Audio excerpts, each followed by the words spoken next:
Hello everyone, welcome to The Founder's Chair. The Founder's Chair is a podcast where we dive deep into the lives of business owners, find out what it's really like to be running your own business.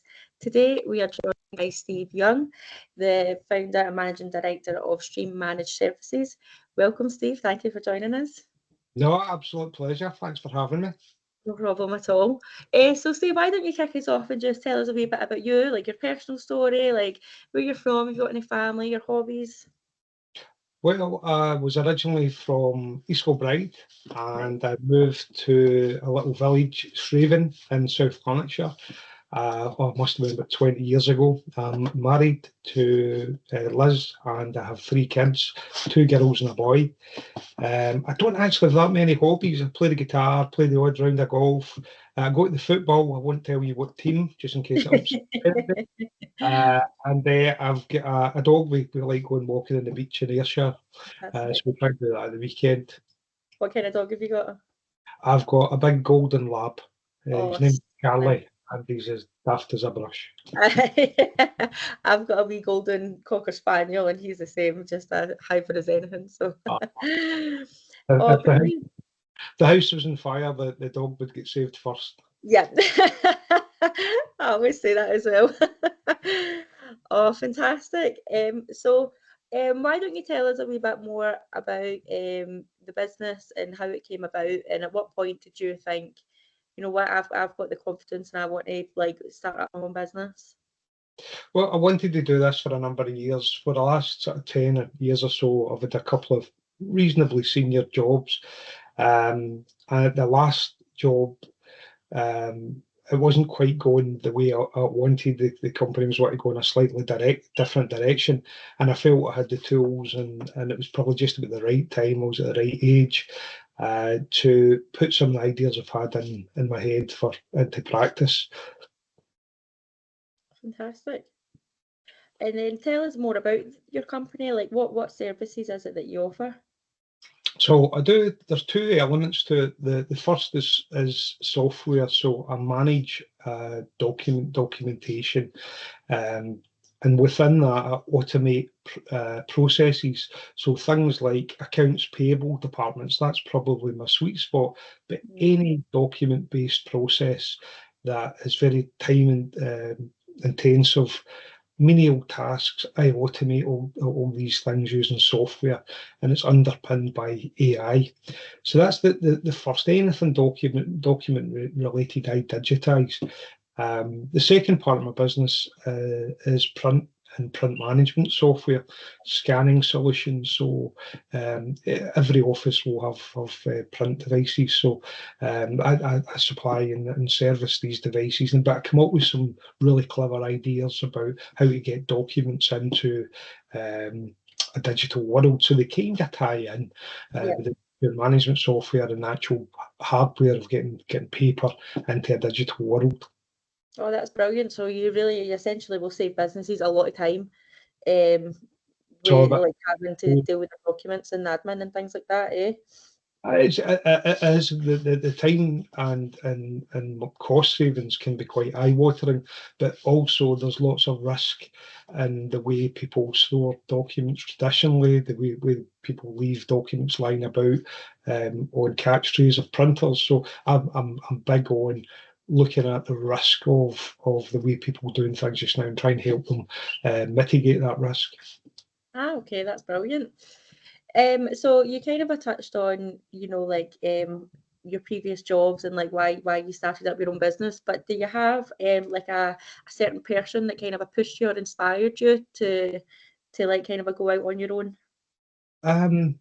No, I don't think so. I realised that the company was keeping the people it was working with, my customers who ran their own businesses. I felt I could do that. So no, I don't think anybody particularly inspired me to do this. I think there's been a burning desire for a number of years. It just took a while to make that final leap of faith and do what I'm doing now. You're your own inspiration then. I don't know about that, but maybe. So since being a business owner, what would you say has been your biggest learning?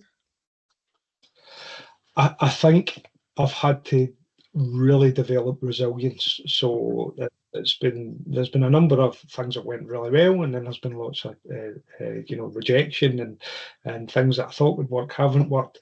And I think the single biggest thing is probably resilience, to try and just a wee bit thicker skinned. And that's probably the biggest thing. There's obvious things like marketing and finance and setting up platforms for running things, and that they've all been steep learning curves. But I think the biggest thing that I've learned is, that to be successful, you need to be resilient. Yeah, definitely. I hear that all the time from like guests that I have on the podcast as well. It's resilience and honesty that's going to get you through it. So, what about your biggest challenge? So, would you say that kind of goes hand in hand with your biggest learning? Everything you can learn anything to do with business, I think, pretty much. The biggest single challenge is I've got a great product, I've got a great business, I've got a great service. It's just getting people to stop what they're doing and listening, and taking a little bit of time out of their day. So it's bringing new customers into the business, and just for people to stop and think, okay, we'll listen to what this company has to say and see if they can help us. So that is our number one challenge, is telling our story. Yeah, definitely, and I can relate to that as well with the business that I'm in. So, if you had to pick like even 1, 2, 3 people in your life that you're grateful for being there for you in your business journey, who would you give a shout out to? I'm careful with this because there's been lots. I've been quite overwhelmed with the support I've had, and I genuinely mean that. But there have been a few folk. There's a chap called Jim Meldrum, who he's very well known in Scottish business, and he is a LinkedIn expert. So he's helped me develop a plan for tackling that challenge of bringing on new customers. There's another chap who's just been wonderful, is Cameron Thompson. He's a business coach, and he's based in the same village as I am. He couldn't have been more helpful. And a friend of mine is a chap called Colin Prentice, has been rooting for me from the start. Colin had his own business, and it's very successful, and he's been great. He's come up with some great ideas and introduced me to lots of really good people. So they three would probably be the ones that stand out. But I've got lots and lots of people. There's a chap called Alan Smiley of Softworks, runs a very successful business. Alan's been a great guy, and couldn't have been more supportive.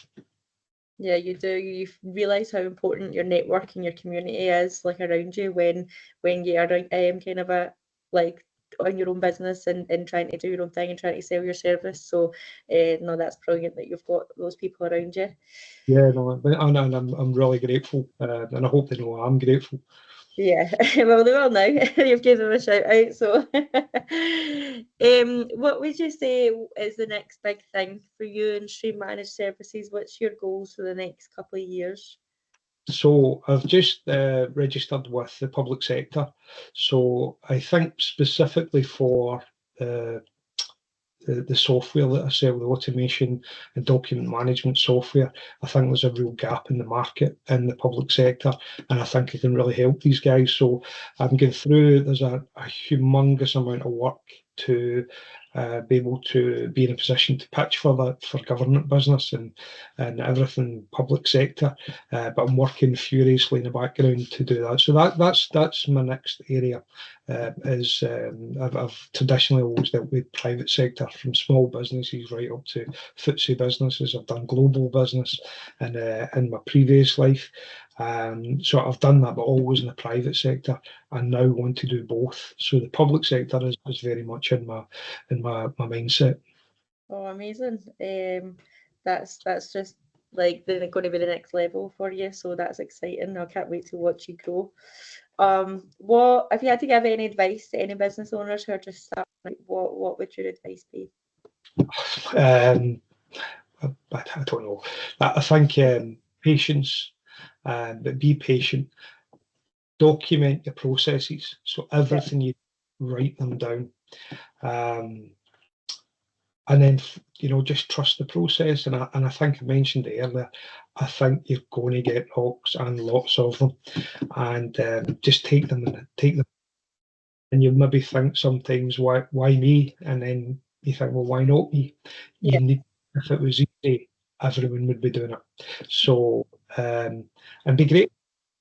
I think that'd be the other thing is I'm grateful every day of the friends around me, my family, and you know, this opportunity that that I've got. So I think resilience and patience, lots of advice there, and but that would be my suggestion for anybody else listening and thinking about making a leap, and go for it. It's I've never been happier. Stressed, underpaid, but never been happier. Yeah, well, fantastic. Well, you've got some brilliant advice there. And then if any of our listeners are wanting to find out more about your services or get in touch with you, how can they do that? So I've got they can get into contact through the website, or LinkedIn, or my email is steve.young@streammanageservices.co.uk. But the probably best way to do is catch me on LinkedIn. That's got all my contact details on it. But I'd be delighted to help any business that has an appetite for things in print. Delighted to help with that. But if they have an appetite to digitise any of their processes, or just a wee bit concerned about particular things like home workers now, lots of business owners are concerned where documents are being stored and how they're being stored.